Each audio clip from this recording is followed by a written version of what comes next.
This is a tutorial on how to solve a 4x4 Rubik's Cube. This is also the advanced method, only you would use a couple of improvements when you wanted to become advanced with it.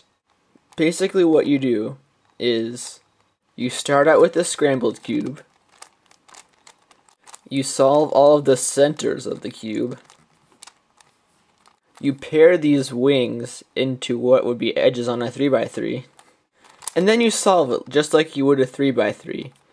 So essentially in this method, you're reducing the cube to a 3x3, which is why this method is called the reduction method.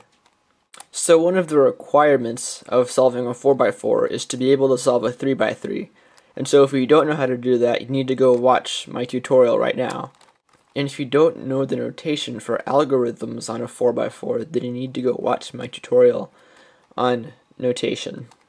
So let's scramble it.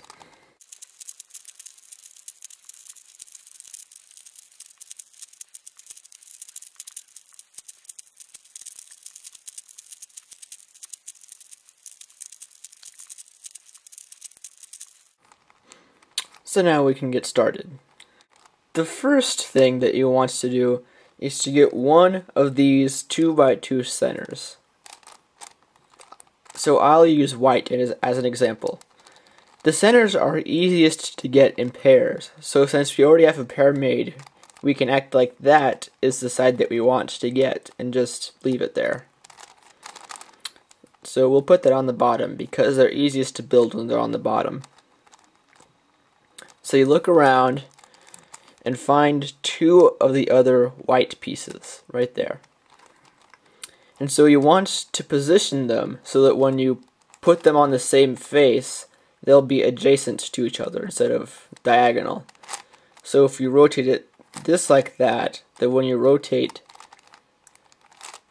this piece over from here to here, then they'll form a pair. And then you can push it down there, and the center will be formed. So now, since white is opposite of yellow, you need to build the yellow center across from it, so on the top. We have two pieces up there already, but they're not adjacent to each other, and they don't form a pair. So what you could do is push this one out of the way, rotate this one so that it's right there, and pull this one back here, and it's a pair. So once again, on this middle area, we look for two yellow pieces, and then I'll rotate this one down here so that when this one is rotated into this slot, it'll be right here, and then it'll form a pair. And it's a pair.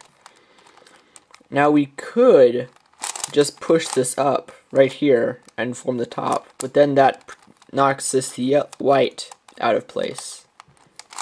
So what you need to do is you need to pull this where it should be down, do an F2, and push it back up so that you put the yellow there without disturbing the white.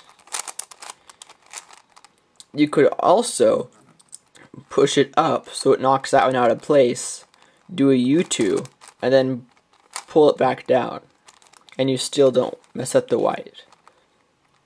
So now we have two centers. Now we put those on the side and start working on some of these centers in the middle layer. We can work on whichever one we want. I'll use the blue as an example. We already have three built, so we just have to put this one in there. Now if I push this out right now, it makes a pair already. If it was right here, that wouldn't work. So I would rotate it here so that when I push it up, it makes a pair. Then I rotate it so that when I pull this back down, it forms the center. Now here, it's very important to know your color scheme. If you do not know your color scheme well enough to build the rest of the cube off of this, then you should just bring an already solved cube with the same color scheme in so that you can compare it. So there's blue, yellow, and white. So since this is red, then red needs to go here now. And if you don't have a cube that has the same color scheme as your cube, then you can just look at the corners and figure it out that way. So I can see that there's a red pair made already right here. And since there's already a blue center solved, I need to rotate this up, displacing the blue face, push the red into there, and bring it back down. So there's a red pair there now. And so we have 3 reds on this face now. And just like before, I rotate this so that when I push this up, it forms a pair. Rotate it so that it'll go right here when I push it down, and push it down. If we look at the color scheme again, we can see red right here and white right here. So green goes here.